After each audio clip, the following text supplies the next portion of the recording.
Aquí comienza Encuentro Confidencial, un espacio para conocer la vida, trayectoria e intimidad de los protagonistas. Dos generaciones menos. Dos generaciones más.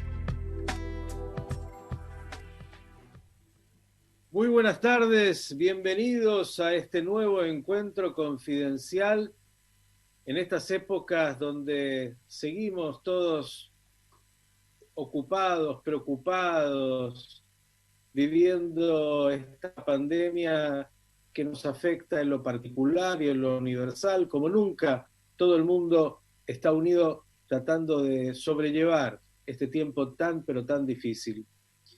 Y hoy vamos a tratar de ahondar justamente en respuestas que tiene el judaísmo.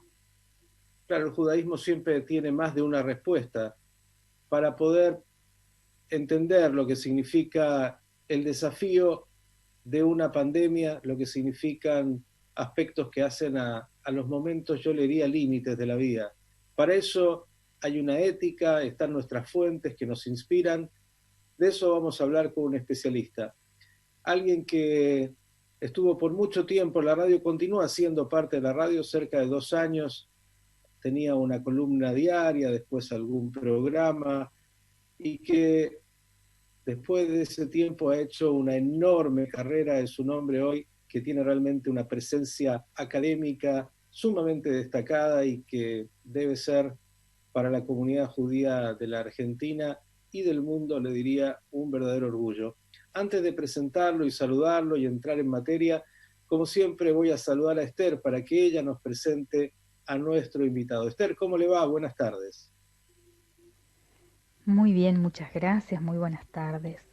Nuestro invitado de hoy es el rabino Fishel Slagen, rabino, doctor en filosofía, máster en filosofía judía y miembro del Instituto de Liderazgo Mandel en Jerusalén.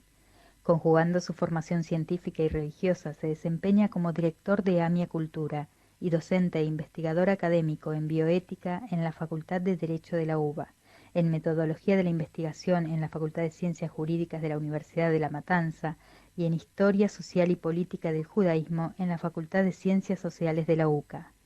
El rabino Dr. Slagen ha innovado y desarrollado el campo de la filosofía judía aplicada, disciplina basada en el erudito y metodológico análisis del acervo cultural judío, instrumentándolo técnicamente en pos de lidiar con las principales problemáticas contemporáneas en el campo de la bioética, ética, educación, medio ambiente, política, género e interculturalidad. El rabino Dr. Slagen es el primer rabino en haber sido nombrado miembro titular de número en la Vaticana Pontificia Academia de Ciencias Bioéticas en el año 2017, así como también es el primer rabino en ser premiado con la máxima distinción otorgada por el Senado Nacional Argentino, la mención de honor Senador Domingo Faustino Sarmiento en el año 2018 por sus aportes académicos y obra emprendedora destinada a mejorar la calidad de vida de sus semejantes, de las instituciones y de las comunidades. El rabino Dr. Slagen ha sido distinguido también por la legislatura porteña, declarándolo personalidad destacada de la Ciudad Autónoma de Buenos Aires en el ámbito de la cultura en el año 2019. Posee en su haber más de 140 trabajos científicos publicados en su área de investigación, en 3 libros, papers y artículos disertando extensamente y en varios idiomas, en congresos y simposios, recibiendo becas, premios y distinciones nacionales e internacionales por los originales y destacados aportes y contribuciones de sus investigaciones. Uno de sus libros, Filosofía del Judaísmo, Construyendo nuestro destino, ha sido declarado de interés cultural por la legislatura de la Ciudad de Buenos Aires. Rabino Slagen, mi querido amigo Fernando Fishel Slagen, ¿cómo estás? Buenas tardes. Hola Miguel, un gustazo hablar con vos. Siempre pertenecí a Radio High. Recuerdo aquellos años, creo que fue del 2005 al 2007, creo. Recuerdo muy bien esos años, y que han sido muy, muy instructivos, realmente muy instructivos para mí, y por supuesto siempre agradecido a Radio High, agradecido por supuesto a vos que me has dado también el espacio cuando apenas había vuelto de mis estudios en Israel para hacer las columnas, para hacer el programa. La verdad que tu generosidad fue no solamente digna de un judío, sino también tu generosidad ha sido un aporte muy valioso y muy fructífero para mi carrera. Recuerdo, y ya vamos a ir a materia porque hay que mencionarlo, Sergio Orskovich, hoy director de la Escuela Judía en Chile, me decía, hay un muchacho que tiene mucho para dar, él nos puso en contacto e inmediatamente tenía razón, de ahí en más, me acuerdo, viajamos, estuvimos en Israel juntos en algún congreso, claro. Y luego existe una académica, como dije antes, bueno, todos los méritos, porque creo que la historia de la comunidad judía argentina ya tienes una página muy bien ganada en el respeto justamente a todo lo que has investigado y trabajado en filosofía, en bioética, por eso hoy sos una figura convocada a nivel nacional e internacional para que justamente pueda aportar desde los judíos cuál es la visión sobre temas muchas veces muy delicados. Y si te parece, arrancamos justamente con eso. Y voy a arrancar de una manera distinta de lo que haría habitualmente, con una anécdota personal, porque creo que hay que bajar a terreno cuando se trata de estos temas que a veces son tan duros como los que estamos viviendo. Y voy a decirlo de esta manera, Fernando. A ver, vemos hoy estigmatizaciones muy terribles. Hoy veía una enfermera que había sido agredida por haber estado justamente tratando a gente que está enferma y que, bueno, sus vecinos, realmente hemos visto muchas de estas situaciones. Vemos hoy cuando salimos a la calle el temor propio y de ajenos de casi no acercarte a alguien, no vaya a ser que esta persona me contagie y no vaya a ser que si está enfermo, bueno, casi diría, lo condenamos. No es un enfermo, no es alguien que es una víctima de una enfermedad, sino un agresor. Un tema muy delicado. Y lo quiero traer porque después hablamos de los temas grandes. Viviste una situación personal, justamente comenzaba y arrancaba, voy a recordarlo, llegaste de un viaje justamente de haber estado en Italia, viniste en un vuelo donde apareció finalmente un enfermo, después de eso, bueno, fuiste a un evento porque se te había dicho que estaba perfectamente para sin ningún tipo de inconveniente desde el punto de vista médico y sanitario, pero casi se armó, bueno, no, es un peligro, hay que apartarlo, y la verdad es que lo primero que quiero con vos tomar es este tema, porque es verdad que creo que las fuentes judías, cuando vamos a hablar de ellas después, se habla de la situación de alguien que está enfermo de Metzorá, de lepra, una situación que era muy difícil y que había que apartar a la persona hasta que se curara. Pero hay una situación, y digo acá está lo ético y la bioética también vinculada, donde aquel que padece una enfermedad o que es sospechoso de estar enfermo pasa a ser alguien despreciable, alguien para apartar, en vez de tener misericordia, rajamim, sensibilidad, lo ponemos en un lugar realmente espantoso. Sí, tal cual, es tal como vos estás diciendo, eso es generado por el pánico colectivo muchas veces asusado por determinadas autoridades para ayudar al cumplimiento de determinada norma por miedo, ¿no es cierto?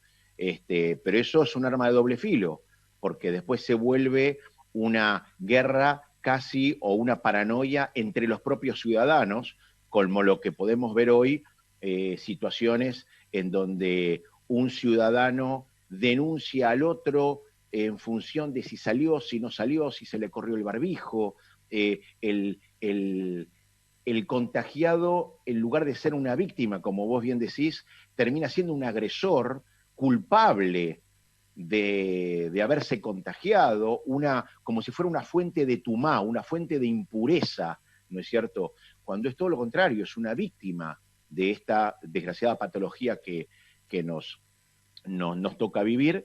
Y sí, yo recuerdo, creo que fue el 1 de marzo, yo había vuelto justamente de una asamblea, de la asamblea creo número 25, 26, de la Pontificia Academia para la Vida en el Vaticano, en el mismo avión, yo viajaba en turista, y en el mismo avión en donde en primera clase viajaba también un argentino que luego dio positivo de COVID. Yo, por supuesto, estamos hablando del 1 de marzo, llamé e hice las investigaciones correspondientes. De hecho, llamé al Instituto Malbrán, llamé a mi obra social, me dijeron, señor, ¿usted tiene este síntoma? No. ¿Tiene esto? No. ¿Dónde estaba viajando? Estaba viajando 20 filas posterior a o 22 filas posterior a este hombre. Me dijo, señor, no tiene nada para preocuparse, vida normal, y si tiene algún síntoma, simplemente consulte a su médico, que le va a dar los protocolos de acción, de rigor. Y justamente ese día o al día siguiente, no me acuerdo, había un evento en una embajada, y a partir de allí, un conocido medio de comunicación de la comunidad inventó que o bien yo tenía coronavirus, o que la AMIA, que dado que yo soy director de cultura de la AMIA, me había puesto en cuarentena, y tiró esa información a medios masivos de comunicación, cosa que era absolutamente mentira, tan mentira que al día siguiente AMIA sacó un comunicado desmintiéndolo. Y esto, digamos, no solamente no ayuda o no atenúa esta paranoia pública, sino que inclusive la exacerba, con lo cual acá hay una confluencia de dos factores. Primero, la paranoia y básicamente el pánico colectivo que genera una pandemia donde no hay una vacuna, ¿no es cierto? Y por otro lado, ciertos medios inescrupulosos que quieren lograr visibilidad, lucrar, o en fin, dar la noticia, dar una primicia, aunque falsa, pero estar en la palestra de los medios. Y es digamos, es una confluencia muy, muy explosiva y muy peligrosa. Acá quiero justamente tomar el tema de la ética, porque frente a lo que has dicho, que tiene que ver con el miedo, que tiene que ver con la enfermedad, que tiene que ver con la muerte, el miedo a la muerte, sin duda, bueno, se producen estas reacciones de todo tipo, pero generalmente de las peores. Digamos, está por un lado, como siempre, lo mejor y lo peor de la especie. Los médicos, las enfermeras, aquellos voluntarios que van y ponen el cuerpo, incluso su vida en riesgo para salvar a otros y para ayudar y para cumplir con su misión. Seguramente también muchos rabinos, muchos sacerdotes, aquellos que acompañan habitualmente a las personas en momentos de crisis. Y por otro lado, aquellos que entienden que la manera de proteger a la sociedad es, poniendo desde barreras, se ha dado en todos lados, cerrar aeropuertos, cerrar fronteras, cerrar ciudades, y además de eso, unos contra otros, no voy a hacer que me contagie. Digo, esto tiene, me parece, un tema ético muy importante que no sé si siempre en una situación como esta las sociedades, los estados y aquellos que manejan estas crisis lo tienen presente. Por eso digo, creo que también ahí en lo religioso, ya que hablamos de esto, lo religioso y lo ético tiene un mensaje para dar. Y ahora ya entramos en materia. ¿Qué es lo que el judaísmo siente, piensa frente a lo que significa alguien que está enfermo? ¿Cómo uno debe tratar con un enfermo? Déjame responderte esta interesante pregunta y muy amplia pregunta que vos estás abordando en dos partes. En principio, en el judaísmo, el enfermo es un paciente, es alguien que padece de algo, ¿no? Más allá de que a su vez también pueda contagiar. Es alguien que padece, de ahí viene el paciente, es alguien que padece de la enfermedad, y como tal hay que tratarlo. Bien. Por otro lado, y más empíricamente, más pragmáticamente, nosotros el 13 de mayo, cuando digo nosotros, ahora me voy a referir a los especialistas en bioética, quien les habla desde el punto de vista judaico, también desde el punto de vista católico, musulmán, cristiano evangélico, y también desde el punto de vista de la iglesia de los mormones. hemos confeccionado durante 5 semanas, en un trabajo aproximadamente de 12, 14 horas por día, un marco bioético de las religiones monoteístas en ocasión del COVID-19. De hecho, se llama así, en donde es un documento académico, no es un documento teológico, no es un documento religioso, pero donde confluyen los denominadores comunes, éticos, conductivos, de estas 5 religiones para tratar con problemas en donde en Argentina, y no solamente en Argentina, en muchos lugares del mundo, no solamente ha habido un vacío en cómo el médico debería decidir, por ejemplo, ante la asignación de recursos vitales, hoy, por ejemplo, un respirador, cuando estos recursos son insuficientes frente a la cantidad de casos mortales de pacientes, lo que se llama el pico, ¿no es cierto? Y realmente en Argentina hay un vacío en este tema, hasta tal punto de que este marco que fue firmado, este protocolo que fue firmado el 13 de mayo por los 5 bioeticistas de judaísmo, catolicismo, iglesia mormona y iglesia evangélica y la comunidad musulmana, los bioeticistas de cada una de estas religiones, ha sido ahora elevado como proyecto de ley para la aplicación de orden público y también dentro de la ciudad de Buenos Aires ha sido elevado para declarar el beneplácito. Y no solamente eso, sino que de motu propio muchos de los centros de salud ya lo han tomado, dado que se difundió el 14-15 de mayo, inmediatamente a la firma lo han difundido, de hecho Radio High también lo ha difundido, lo han tomado como fundamento para sus propios protocolos de asignación de recursos y lo que llama de triage, de clasificación rápida de los pacientes, por ejemplo, en el Hospital Alemán, en el Sanatorio Finoquieto, en el Álvarez, en el Hospital El Cruce de Florencio Varela, que es un centro de salud enorme, y en el Hospital Británico. Porque justamente ellos vieron en este protocolo un documento académico que es como decimos en Alajá, le cule alma para todo el mundo, más allá de la religión que profese uno, o si es agnóstico, o si es ateo, porque trata de los principios éticos universales emanados a través de la Segunda Guerra Mundial y a través de lo que fue el Código de Nuremberg, el informe Belmont, el informe de Helsinki, que condicen prácticamente y en un 100% con lo que es nuestra alajá. Por ejemplo, un caso bien límite, un caso muy límite, que es ¿cuál es la prioridad en atención en un centro de salud? De acuerdo al principio ético de justicia como de equidad, tal como dice la alajá, es por orden de llegada.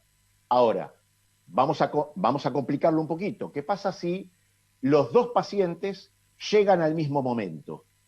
Bien, tanto los principios éticos de no maleficencia, de beneficencia, de justicia y de, como dije, de equidad, dicen, y por supuesto el principio terapéutico, que es al cual está obligado el médico, dicen que, de acuerdo también con la alajá, que el médico tiene que priorizar a quien esté más grave. ¿Por qué? Porque sabemos desde el Éxodo que el médico está preceptuado a curar, ¿no es cierto? Y por supuesto también desde los principios deontológicos médicos, es decir, el deber ser de la profesión médica, por el cual jura en su juramento hipocrático cuando se recibe. Ahora, vamos a complejarlo un poquito más.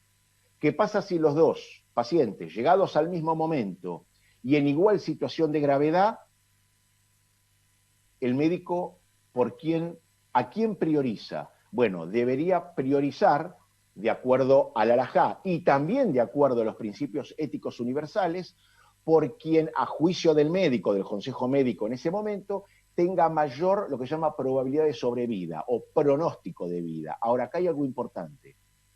También coincide la alajá con los principios éticos universales, en donde ese criterio de sobrevida no puede ser ajustado ni por edad, ni por lo que se llama calidad de vida, ni por supuesto por situación económica, ni por ninguna categoría, en términos de derecho se llama categoría sospechosa de discriminación, ¿no es cierto? Y esto pone en vigencia el discurso religioso para decir, miren cómo, en este caso, la halajá, con una casuística, con una cantidad de casos de hace 3.500 años, hoy nos habla de cómo resolver este problema sin caer en lo que muchos estados han caído, por ejemplo, Holanda, Bélgica, Suecia, algunos estados de Estados Unidos, con visiones muy utilitarias, en donde directamente, por ejemplo, en Suecia había un protocolo escrito que a los mayores de edad, mayores de 65, 68 años, no se los trasladaba desde los geriátricos, o sea, no se los atendía. Boris Johnson mismo en su momento, había casi dicho explícitamente que los mayores tienen que ser una especie de corbán, de sacrificio para la economía de Inglaterra, ¿no es cierto? Son visiones utilitarias en donde maximizan la utilidad social del individuo. Entonces los mayores de edad directamente no se los atiende o se les niega el recurso vital. O tenemos la otra escuela, que es el igualitarismo, en donde dado que todos son iguales, no se puede hacer preferencia por ningún factor desequilibrante como mayor estado de gravedad o sobrevida, entonces no se termina atendiendo a ninguno, o directamente, tal como muchos protocolos absurdamente lo escriben, el médico tiene que tirar la moneda, literalmente dice, dejarlo al azar a ver a quién atiende o no, con lo cual el médico supuestamente debería decirle a la persona, al desfavorecido, señor, discúlpeme, salió cara y usted era seca. La halajá, así como en congruencia con los principios éticos universales, resuelve ya desde hace 2.500, 3.000 años estas situaciones y pone en vigencia justamente no solamente su discurso, sino también toda su ética y su cosmovisión del ser humano. Quiero decir que esto que has comentado es de una importancia meridiana. Entre otras cosas, porque le permite a los médicos y a aquellos que atienden situaciones tener un marco que de alguna manera les da un respaldo frente a su accionar.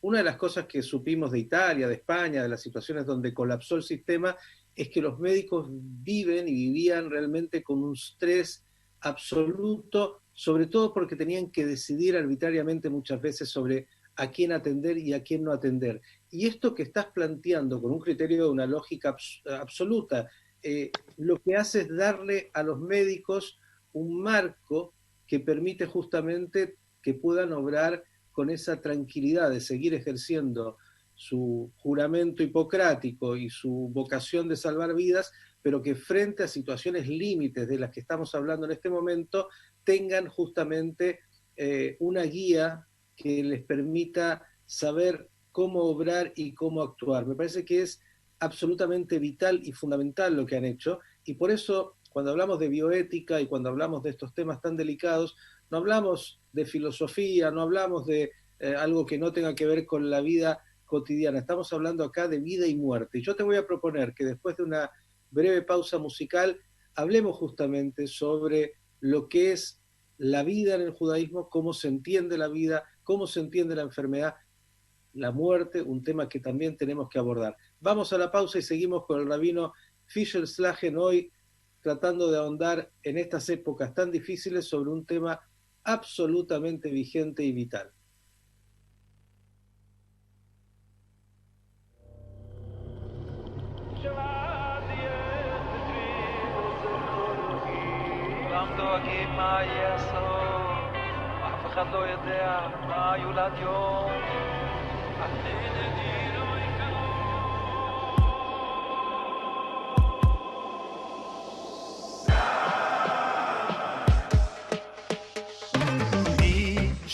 Mal oilum moy dai yoy mar le tsuri sai di dai mi she mal oilum moy dai yoy mar le tsuri sai di dai mi she mal oilum moy dai yoy mar le tsuri sai di dai mi she mal oilum moy dai yoy mar le tsuri sai di dai dai dai dai dai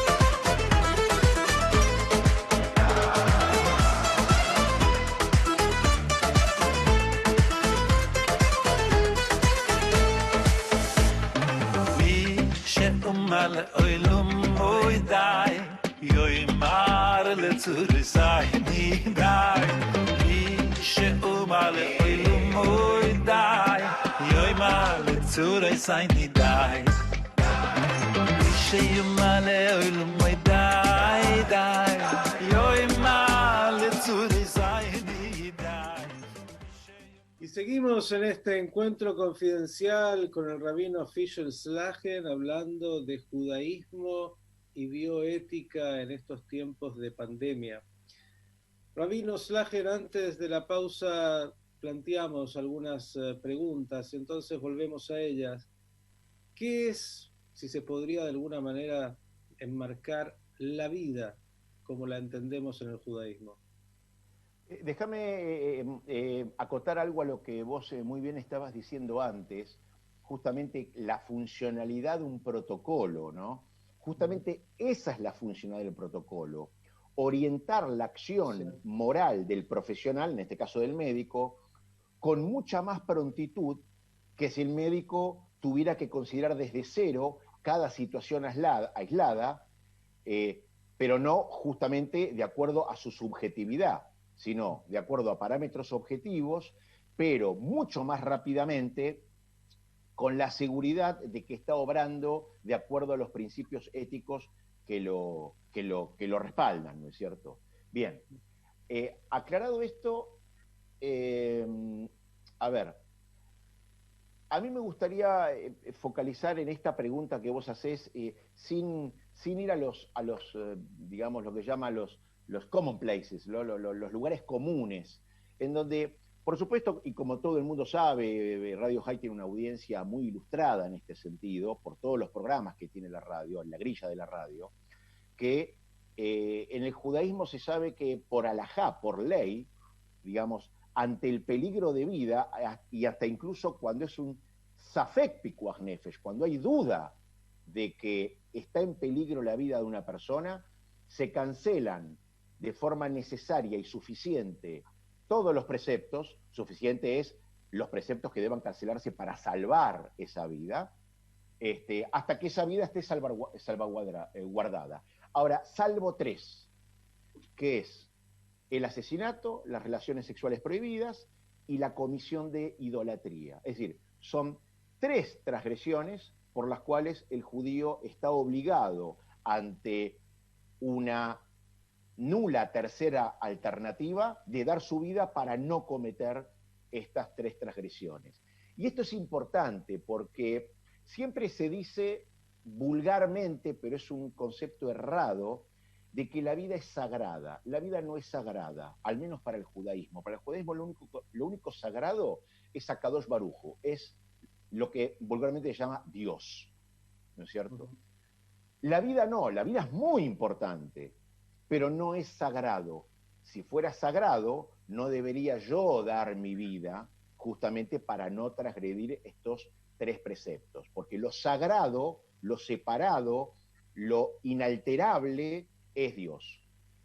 Y esto tiene que ver, como todo el mundo sabe, también con los 10 mandamientos, ¿no? Es decir, el lo tirtzaj, el no asesinarás, no dice que la vida es sagrada, dice la prohibición de tomar la vida ajena, de la misma forma que, por ejemplo, el no robarás nos está diciendo no que la propiedad privada es sagrado, sino la prohibición de tomar o secuestrar algo que me es ajeno.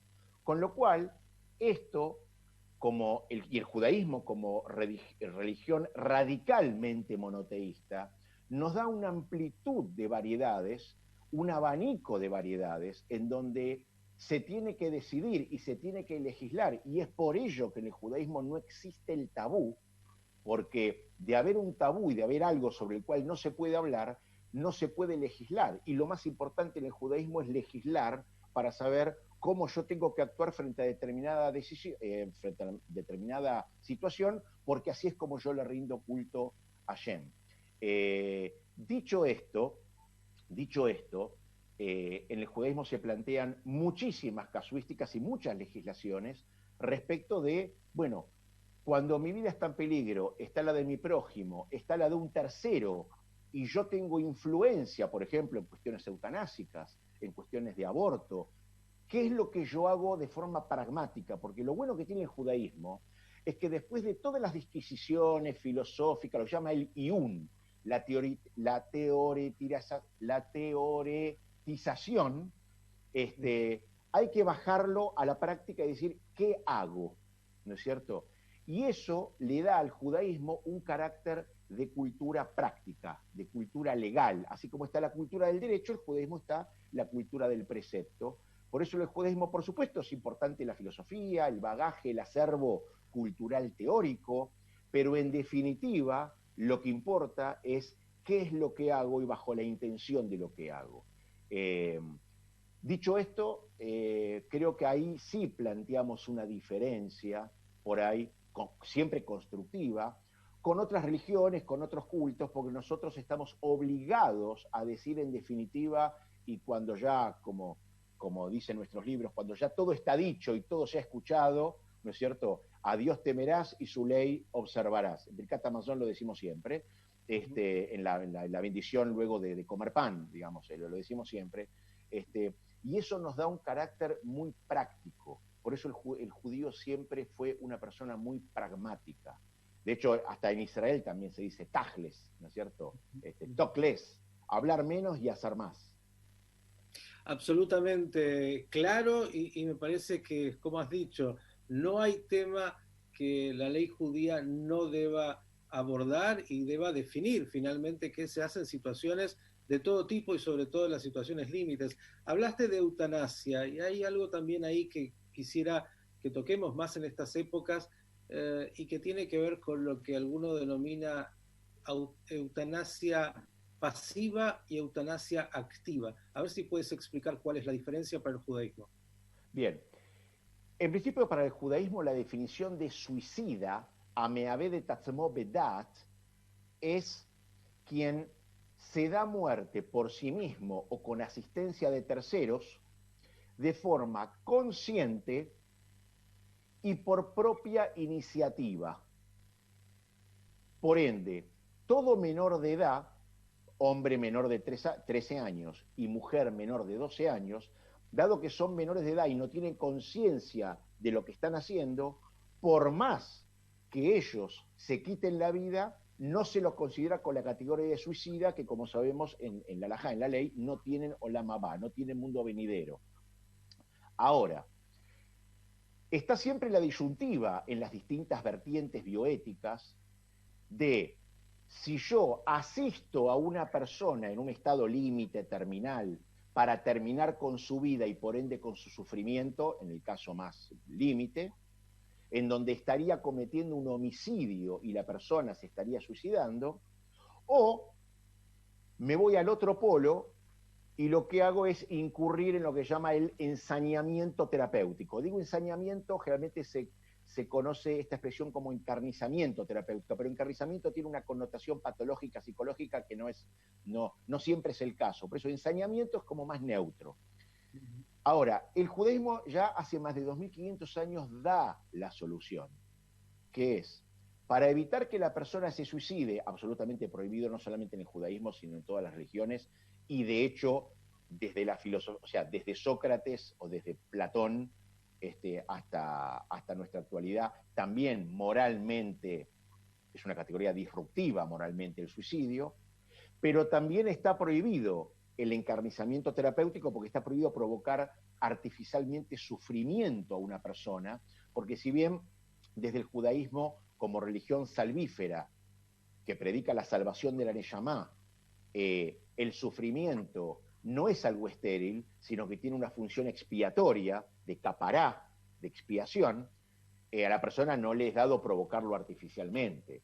Entonces el judaísmo lo que hace es, manteniéndose fiel a estas dos proscripciones, la prohibición de suicidio y la prohibición de encarnizamiento terapéutico, encuentra una solución sin incurrir en ninguna de las dos transgresiones, que es por la desobstrucción de aquello que impide la muerte inminente y cuando estamos ante un cuerpo que no sustenta vida por sí mismo. Es decir, desobstruirlo. Por ejemplo, en un caso que se da, y a mí me toca estar de frente de estos casos en varias veces, pacientes, por ejemplo, oncológicos, en su fase final, absolutamente terminal, irreversible, en donde están conectados, por ejemplo, con un respirador artificial, ¿no es cierto? Ya con varios paros cardíacos a cuenta, y en donde simplemente el cuerpo ya no sustenta vida por sí mismo,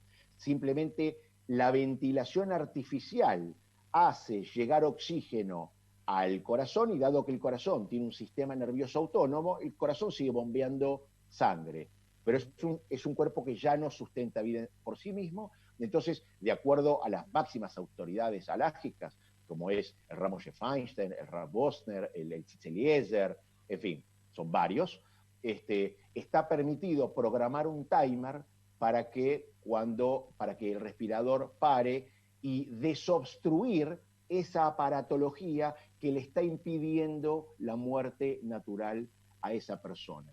Esto yo lo he propuesto, de hecho, aquí en el Congreso Nacional, y se ha tomado en cuenta como variable que resguarda al médico de no transgredir su juramento hipocrático y su deber como profesional, que él tiene que obrar para el bien del paciente y jamás ser cómplice de un homicidio. Resguarda la muerte digna de la persona, porque no se suicida, y tampoco incurre en el encarnizamiento terapéutico, con lo cual no es un proceso eutanásico. La eutanasia está absolutamente prohibida en el judaísmo como mecanismo que acelera la muerte natural de un individuo. En el Shulchan Aruch eso está directamente tipificado como din rotzeach, como un asesinato, digamos, quien ayuda o acelera la muerte de una persona. Y ahí es muy importante lo que vos dijiste, tanto por acción como por omisión, porque la eutanasia activa, que es cuando yo hago una acción directa para provocarle la muerte prematura a un paciente, o la eutanasia pasiva, que es cuando yo omito hacer algo, pero que está en mi conocimiento y en mi disponibilidad para mantener a esta persona con vida, desde el punto de vista lágico y desde el punto de vista ético es exactamente igual, porque la intención, más allá de cómo yo lo llevé a cabo, fue acelerar la muerte de ese paciente. Ahora, lo llevé a cabo mediante la inyección de alguna sustancia, o lo llevé a cabo mediante la omisión, por ejemplo, de inyectarle insulina porque esa persona era diabético. Pero la intención, que es lo que mide cuál fue el valor axiológico de esa acción, es la misma, que es provocar la aceleración o la muerte prematura de ese paciente. Con lo cual, en el judaísmo y en los principios éticos universales, la eutanasia está absolutamente prohibida, ya sea por acción o por omisión. Digamos entonces, como una síntesis, que lo que el judaísmo permite es que frente a un paciente en situación terminal, dejar que lo natural acontezca, no impedirlo artificialmente cuando no hay ninguna manera ética, alguna reversión. Esto para tenerlo claro. Pero quiero agregar algo que me parece importante, porque hablaste del suicidio, es un tema muy complejo y un tema muy doloroso, y dijiste Ameaved et Adat, el que pierde de alguna manera Ameaved et la Atzmo razón. Bedat. Eso, que el que se pierde a sí mismo en la razón, la racionalidad. Digo, es un tema siempre muy doloroso, que algunos hoy también plantean que el estado de alguien que se suicida en muchas oportunidades es alguien que perdió esa racionalidad, esa capacidad de distinguir lo que está bien de lo que está mal. Porque en un momento había como la ley judía era muy, muy dura sobre esto, y hoy, por lo menos en algunos lugares, en algunas líneas, comienza a haber, yo diría, una mirada mucho más de contención hacia aquel que tuvo que tomar una decisión habiendo perdido, por lo que sea, esa capacidad racional de entender que la vida sigue siendo vida a pesar de todo. Digo, me gustaría que por lo menos algo sobre esto dijera, sobre todo porque, como digo, es un tema que aparece, que desgraciadamente es muy doloroso y que a veces no es tampoco tan comprendido. Sí, mira, es excelente esta oportunidad que vos me estás dando, porque Mi tesis doctoral, de hecho, fue sobre el suicidio y la eutanasia en la filosofía occidental y en lo normativo y filosófico judío. Está publicada en 2 tomos, para Leavdil Ben Kodesh Lehol, ¿no? El tomo 2 es toda la parte alágica y el tomo 1 es toda la parte filosófica occidental. Y es tal cual como vos decís, siempre frente a un caso donde una persona se dio muerte a sí misma, hay que probar, o sea, la carga de la prueba se invierte, hay que probar que esa persona se suicidó bajo los términos alágicos, que son términos muy parecidos a los éticos seculares, ¿no es cierto? Es decir, hay que probar que esa persona no solamente se dio muerte a sí misma, y no fue un homicidio por parte de un tercero, sino que hay que probar también que la persona lo hizo de forma voluntaria, consciente y por propia iniciativa. Por ejemplo, un fumador que muere de cáncer de pulmón no se lo considera suicida, porque al fumar, si bien él sabe del riesgo, su intención no fue matarse, sino saciar un vicio. Shaul Amelech, y ese es el caso que trae el Shulchan Aruch, él, para no ser apresado por los plishtim, por los filisteos, él se da muerte a sí mismo tirándose sobre su propia espada. Es decir, cumple con que voluntariamente se da muerte, cumple con que lo hace conscientemente, pero no cumple con que fue por su propia iniciativa, porque la intención de él no fue matarse para quitarse la vida per se, sino fue matarse para que los filisteos no cometan idolatría con su propio cuerpo. Por eso no se lo considera suicida. Se considera que se mató, pero no con el din, no con el veredicto, con la sentencia de suicida, ¿no es cierto? Sino que se lo considera como un anus, como un compelido. Y por cuanto la halajá dice anus de Rahmaná Patre, al compelido la Torá lo perdona. ¿Por qué? Porque hizo una acción de fuerza mayor que ya no estaba bajo su control. Entonces, hay muchos casos, y de hecho yo traigo prácticamente toda la casuística talmúdica y de las responsas modernas en mi tratado, en donde hay casos, por ejemplo, de personas que habían estado encarceladas, se ahorcan solo en la celda, ¿no es cierto?, en donde claramente la persona se dio muerte a sí misma, ¿no es cierto?, pero siempre se lo juzga lecabas de Hut, es decir, siempre se trata de buscar el aspecto más beneficioso, más benevolente para evitar el din de suicida. Entonces muchas veces lo que se hace es, bueno, esta persona estaba deprimida, no importa que la depresión sea patológica, no, estaba deprimida, hay testigos que tenía depresión, bueno, si estaba deprimida se lo considera que no lo hizo bedat, no lo hizo conscientemente y directamente se lo exime de esa categoría de suicida, más allá de que se haya dado muerte a sí mismo. Muchas veces, de hecho, esto es casi un din por alajá, por hazaká, casi por fuerza de presuposición, que quien se muere ahogado o ahorcado, casi inmediatamente se lo exime de suicida. ¿Por qué? Porque la halajá dice que en los instantes en que está por morir, porque es una muerte dolorosa, ¿no es cierto?, en los instantes que está por morir, esa persona seguro se arrepintió de lo que hizo, entonces se lo exime de la categoría de suicida. Eso es un poco también la rahmanut, la misericordia que tiene la halajá, porque sabe que el veredicto de suicida no solamente tiene consecuencias para el propio suicida, porque la halajá misma dice, ¿por qué el suicida no tiene olam habá? Si es como si hubiera matado a otro, pero en términos reflexivos, se mató él mismo. No, el tema es que ya no vive para arrepentirse. Entonces no tiene directamente el medio para arrepentirse y ya no tiene olam habá, sino que también tiene otras consecuencias en lo que son los ritos luctuosos, funerarios, el kadish, en fin, la inhumación, que es muy poco agradable, no es nada agradable. Entonces siempre se trata de eximir, y de hecho es una regla general, siempre hay que juzgar al prójimo con el aspecto más benevolente.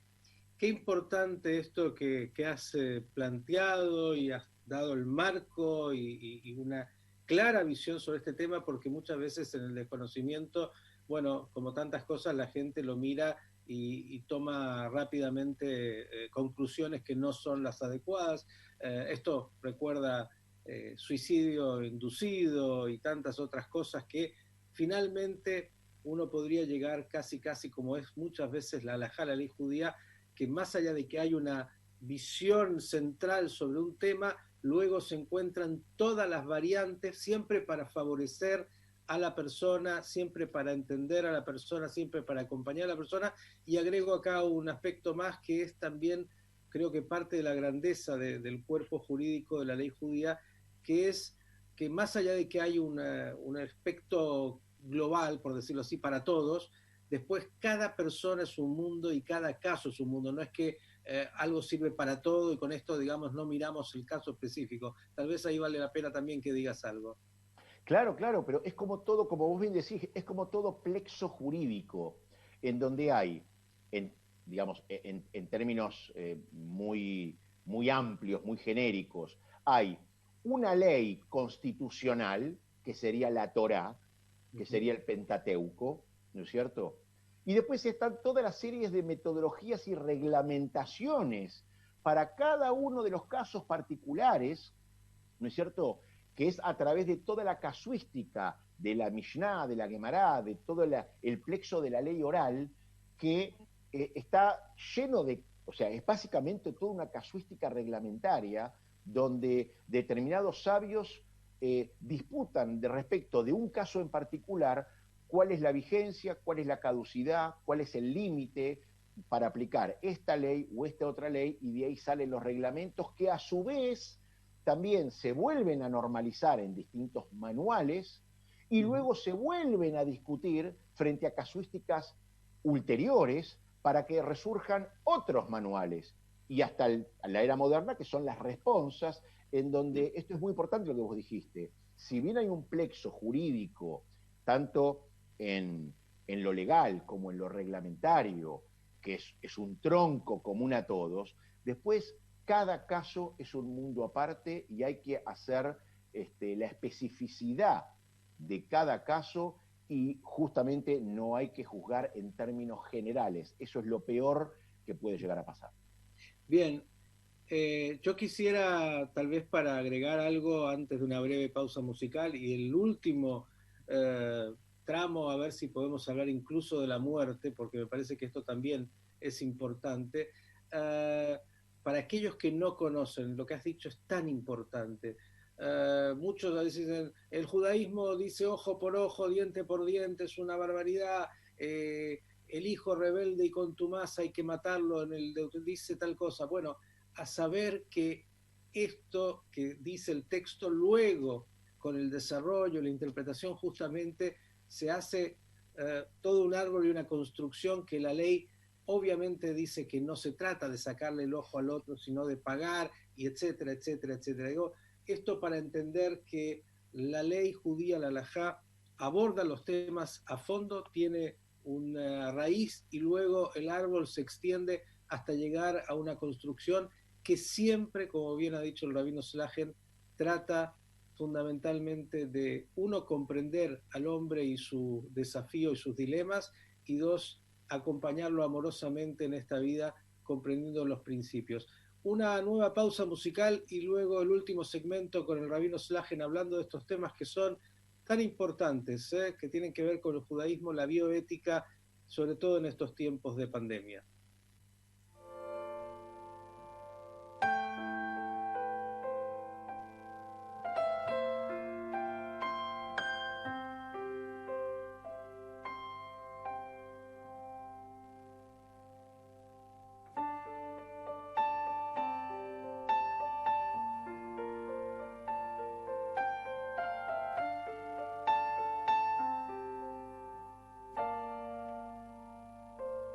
So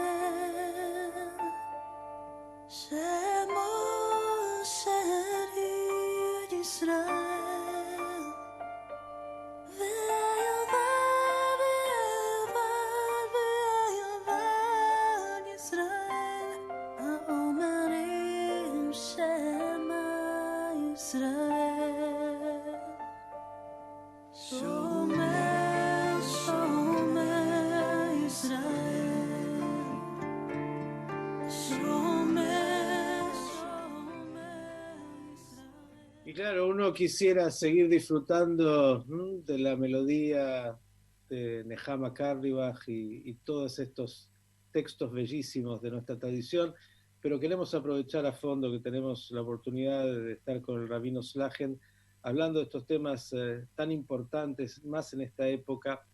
Y voy a traer ahora uno que usted seguramente escuchó, sobre todo si vive en la Argentina.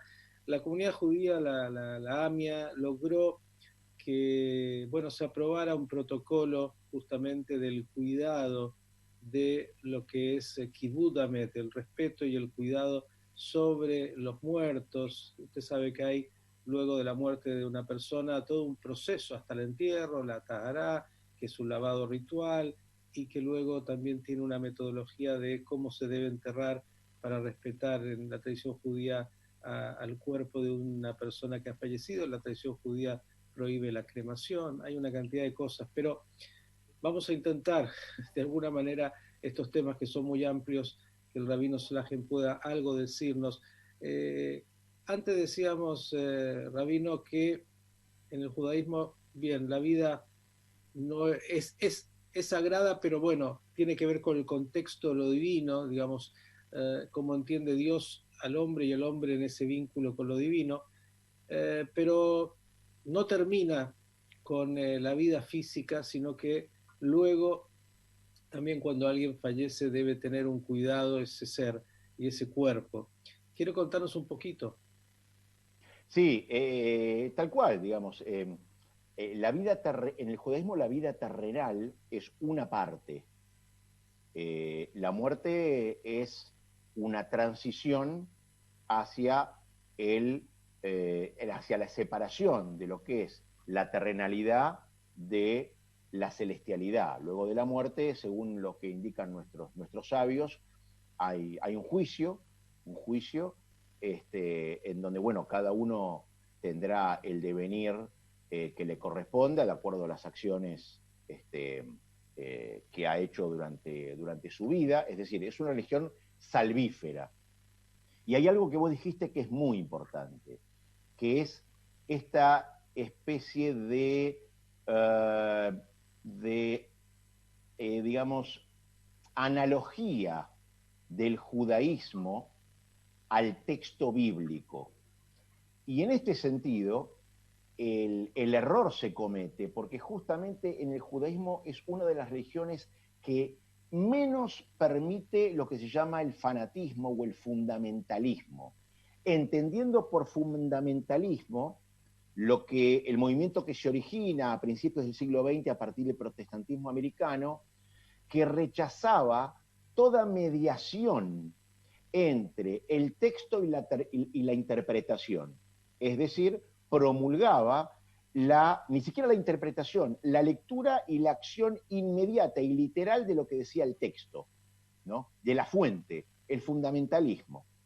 Ahora, en el judaísmo, el fundamentalismo, cuando uno más ortodoxo es, en términos judaicos, menos fundamentalista es. ¿Por qué? Porque cuando uno más ortodoxo es, hay todo un corpus jurídico que separa al intérprete o a la gente del halajá respecto del texto bíblico en sí, mediante la ley oral de la Mishnah, la Gemara, los Rishonim, que son los primeros legistas, el Shulchan Aruch, que es el código de leyes canónico del judaísmo, los Saharonim, los últimos legistas, es decir, más corpus literario y más reflexión y más reglamentación separa a la gente del texto fundacional, con lo cual cuando uno más ortodoxo es, menos fundamentalista se hace. Y eso viene a cuenta de lo que vos bien dijiste anteriormente, que muchas veces la gente se confunde y dice, bueno, el judaísmo predica la ley del talión, ¿no es cierto? Esto que vemos en los libros del Éxodo y del Levítico y también del Deuteronomio, que es conocido por la ley romana como la lex taliones. La lex taliones quiere decir la ley del mismo modo, tal como hizo uno, tal como le hago, es decir, ojo por ojo, diente por diente, cosa que en el judaísmo nunca, jamás, y eso cualquier estudiante, digamos, joven de una yeshiva Taná y que apenas aprende a leer algo de Mishnah y de Gemara, ya sabe que el judaísmo siempre entendió esta ley en tanto justicia compensatoria por daños, pesares ocasionados, costos médicos, incluso un estipendio adicional, o lucro cesante, o vergüenza por el estado de la víctima, pero nunca de forma literal. Y la razón fundamental porque no se entiende de forma literal es muy sencilla. Es porque si yo tengo que pagar con lo mismo, por lo mismo que se me hizo, yo nunca voy a poder tener la medición exacta de que si la persona A le sacó un ojo a la persona B y esa persona B, el ojo representaba determinada utilidad, por ejemplo, si era lector o si era escritor, que sacándole el ojo a la persona A como en retribución directa, implique la misma pérdida, más allá de lo clínico que le pueda provocar la muerte, ni siquiera la propia pérdida utilitaria, con lo cual, hasta incluso entendiéndolo literariamente, no se haría justicia en términos de equidad. Siempre el judaísmo lo entendió de forma compensatoria, y hasta es más, vos nombraste el caso de el hijo, digamos, rebelde, ¿no es cierto? El hijo contumaz, el hijo rebelde.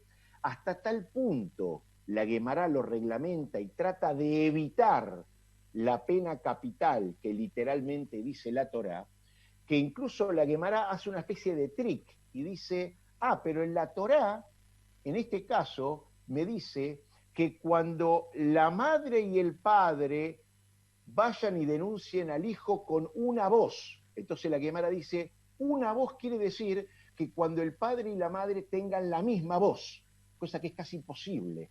Con lo cual, no solamente ahí tenemos el otro aspecto de la Rahmanut, de la misericordia para evitar las penas capitales, sino que también se ve que justamente el fundamentalismo, es decir, el tomar la fuente literal, no fue justamente una característica del plexo y de la cultura legal judía. De la misma forma que en la misma Guemará dice que el Sanedrín, en la máxima corte de justicia, cuando existía el Beit HaMikdash, cuando existía el Gran Templo de Jerusalén, que sentenciaba a muerte a una persona en 70 años, se lo consideraba un Bet Din, digamos, una corte rabínica asesina.